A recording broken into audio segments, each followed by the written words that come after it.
현대인들에게 가장 두려운 질병이 뭐냐고 물으면 아마 뭐 1위는 암, 뭐 2위는 치매, 아니면 1위 치매, 아니면 2위는 암, 이렇게 될 겁니다. 치매라는 건 가장 우울한 건 뭐냐면요, 내가 나를 잃어가는 병입니다. 그러니까 내가 아무리 잘 살아왔던 삶이라도 치매가 걸리고 나를 잃어가면서 내 인생 전체를 부정당하는 그런 느낌이 듭니다. 그래서 할머니들 중에는 실제로 암보다도 치매에 걸리는 걸 더 무서워하시는 분들이 많아요. 그런데 이게 안 걸리고 싶다고 해서 안 걸리는 것도 아니고 아직 뚜렷한 치료 방법도 없죠. 그러다 보니까 많은 분들이 치매에 좋다, 뇌에 좋다 뭐 이런 것들을 찾아 드시는 경우도 많고, 이런 것에 대한 다양한 방법들도 이야기하는데요. 그럼에도 불구하고 우리나라 사회가 아주 빠르게 초고령화 사회에 접어들면서 치매 인구가 늘어나고, 환자 본인도 괴로운 일이지만 환자를 케어하는 가족들, 그분들의 삶까지도 상당히 우울하고 지쳐가고 이런 경우들이 많기 때문에 이미 초고령화 사회에 접어든 우리 사회에서 치매의 문제는 생각보다 크다고 할 수 있습니다. 제가 한의원에서 진료를 하면서도 아주 경도의 치매에 걸린 어르신들은 보게 돼요. 그 어르신들은 이제 본인이 내가 치매에 걸려서 약을 복용하고 있다는 인지를 하고 계십니다. 그럼에도 불구하고 오셔서 같은 말을 계속 반복을 하세요. 지난번 오셨을 때 똑같은 질문을 하셨던 걸 오늘도 와서 물어보고 왜 안 낫느냐고 자꾸 물어보시고 이렇게 되죠. 그러니까 치매라는 건 과거의 아주 오래전 기억, 발병하기 전의 기억은 어느 정도 유지가 되지만 새로운 기억들이 입력이 잘 안 되는 특징이 있습니다. 그러다 보니까 환자 본인보다도 그때는 주변에 있는 의사라든가 가족분들, 친구분들이 더 답답해하는 경우도 많죠. 그런데 치매는 또 건망증과는 좀 다릅니다. 건망증은 쉽게 생각하면 뇌가 너무나 과도한 부하, 너무나 분산된 집중력 때문에 잠깐 기억을 잃는 거라면, 하지만 건망증은 시간이 지나면 또 기억이 나죠. 하지만 치매는 다시 리마인드가 되지 않는다는 점에서 좀 상당히 다릅니다. 치매가 어떤 병이냐고 묻는다면 저는 그냥 뇌가 빨리 나이가 든 병이라고 말씀드리고 싶습니다.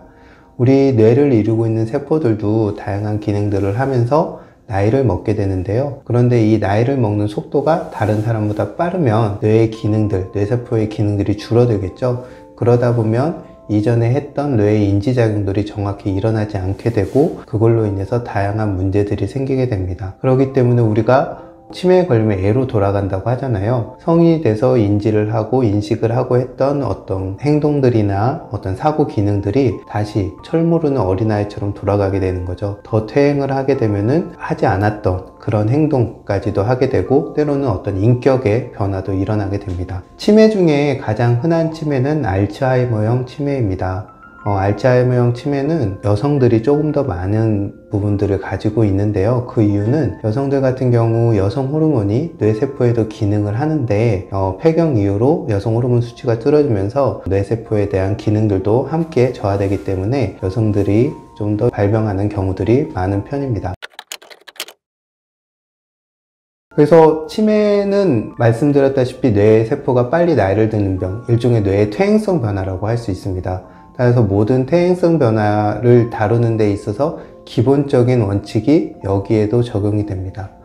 하나는 뇌에 필요한 좋은 영양을 공급하는 겁니다. 우리가 DHA나 다양한 뇌 영양제 이런 것들이 있지만, 저는 그것보다는 좀 더 폭넓게 충분한 영양을 가진 신선한 음식들을 새로 해서 드시길 권합니다. 제가 어르신들에게 자주 말씀드리거든요. 어머님, 아버님의 몸과 뇌가 자꾸 나이가 가는데 먹는 음식마저 어제 먹은 음식 또 먹고 내일도 오늘 먹은 음식 또 먹으면 자꾸 그렇게 더 빨리 나이 들게 된다고 말씀드립니다.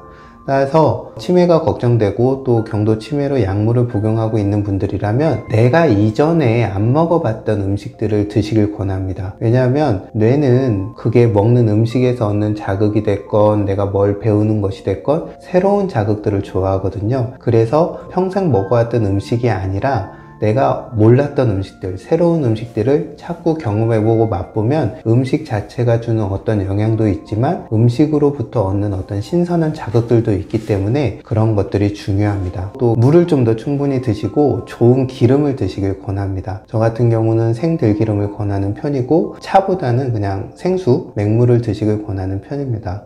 왜냐하면은 한약에서 뇌는 수해라고 하거든요. 이 수해는 물론 골수라는 의미의 수해인데요. 우리 몸이 나이가 들면 점점점 몸의 수분도 줄어들고 그리고 세포 안에 있는 물들이 줄어들게 됩니다. 그러면서 기능들이 빨리 퇴화하는 경향들이 있는데요. 몸이 충분히 수분이 있고 그 세포 안에 물이 충분히 유지돼야 모든 활동들이 잘 이루어지게 됩니다. 따라서 좋은 물을 좀 자주 마시고 그 다음에 좋은 기름들을 통해서 세포의 건강도를 높여주시는 거 좋습니다.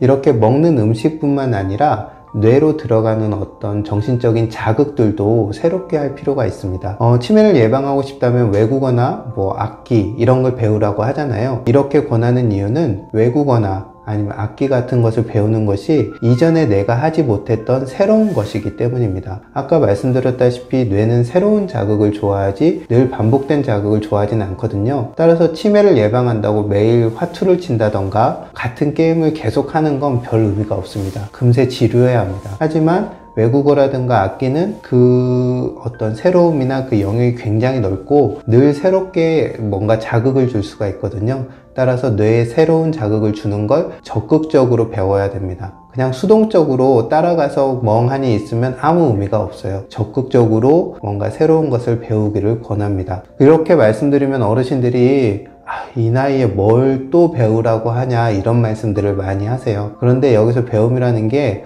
우리가 젊었을 때는 이걸 통해서 뭔가를 막 하겠다고 배우는 거잖아요. 하지만 나이 드신 분들은 아주 조금이라도 새로운 자극을 주기 위해서 배우는 거기 때문에 이걸 통해서 뭔가 하면 더 좋겠지만 새로운 것들을 배우는 것 자체가 어떤 목적이 될 수가 있습니다. 그래서 새로운 것들을 배우시기를 권합니다. 이렇게 몸과 마음에 새로운 자극을 주는 것, 그리고 여기서 중요한 것 중에 하나가 몸을 규칙적으로 움직이는 겁니다. 인간도 동물이기 때문에 팔다리를 부지런히 움직이는 때에 순환도 잘 되고 이 순환이 잘 되는 것 자체가 뇌로 가는 순환도 활성화시킬 수 있습니다. 그런데 나이가 드시면 여기저기 관절도 아프고 힘도 없고 누구 만나고 싶은데 가고 싶은 곳 이런 것도 없어지기 때문에 점점 행동 반경이 줄어들게 됩니다. 그러시지 마시고 몸이라는 건 제가 이제 어르신들도 말씀하시지만 죽으면 가지고 가지 못합니다.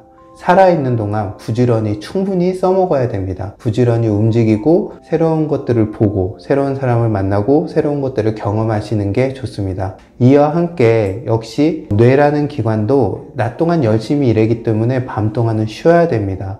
그런데 나이가 들면 잠을 잘 이루지 못하고 자다 자꾸 깨고 또 한번 깨면은 다시 잠들지 못하고 이런 수면의 문제가 많이 발생하게 됩니다. 따라서 내가 한 대여섯 시간 저는 이제 어르신들에게는 한 8시간쯤 주무시길 권하거든요. 잠이 깨도 그냥 눈을 감고 그 시간 동안을 채우시라고 말씀드립니다. 눈을 감고 가만히 내 숨 들고 나는 거라던가 이런 거에 집중하고 있다 보면 우리가 깊이 자는 것만큼은 아니지만 그 또한 수면의 효과를 거둘 수 있습니다. 그래서 적어도 한 8시간 정도를 잠을 잘 수 있도록 그리고 너무 늦게 자지 않도록 권하고요. 가능하면 수면을 유도하는 약물이라던가 이런 거에 의존하기보다는 낮에 햇볕도 쬐고 활동을 하고 밤에는 좀 더 길게 잘 주무시길 권합니다. 이를 통해서 뇌가 다음날을 다시 리프레시 돼서 하루를 시작할 수 있도록 뇌에게 휴식 시간을 주는 것이죠. 이처럼 몸과 마음에 새로운 것들을 자꾸 먹여주고 그 다음에 부지런히 내 몸을 쓸 수 있을 만큼 쓰고 행동 반경, 생활 반경을 너무 좁히지 말고 그리고 충분히 잘 자고 이런 것들을 꾸준히 실천하신다면 치매가 발생하는 것을 막을 수도 있고 예방하는 효과도 있고 또한 치매가 걸려서 약물을 복용하시는 분들이 좀 더 오랫동안 좋은 인지 상태를 유지하실 수 있을 거라고 생각합니다.